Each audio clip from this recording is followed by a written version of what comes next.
This is DIY with Donna, and today I'm going to show you how to install window film. It's kind of like window stickers. What I previously had up were some thin curtains that you put on the side of your front door. They were looking kind of droopy, so I wanted to do something a little bit different. So I did choose a floral window film. So the first thing to do is choose a window film that you like.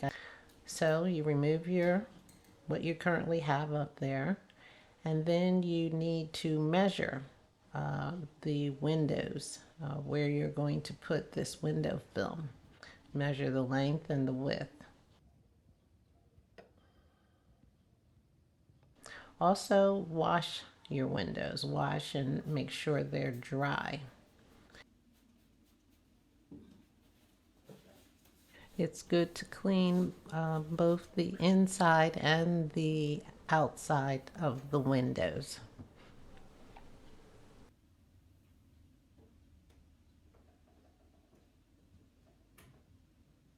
Next, you take your measurements and cut the sections of the window film to size.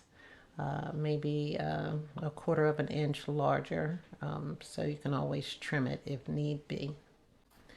So after cutting it to size, you need to peel the window film.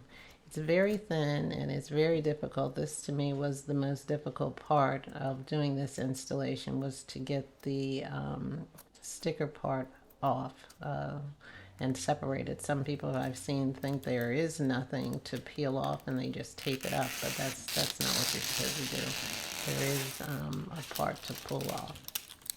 Then next, you don't need any water or anything with the film that I had. You just stick it up there and it statically clings to the window. And once you've put it up, use a credit card to press it down and ensure that it's sticking to the window. And then you're finished. I'm pretty happy with the results. It feels like there's more room in the front section of the house since the curtains are gone. And I like the design. You can't see through it, which is the main reasons I have the curtains up there. So, you know, if anyone's at the front door, you can't see it. But I do think it's a very nice design to put up window film. Thanks for watching. This was DIY with Donna, and I'll talk to you next time.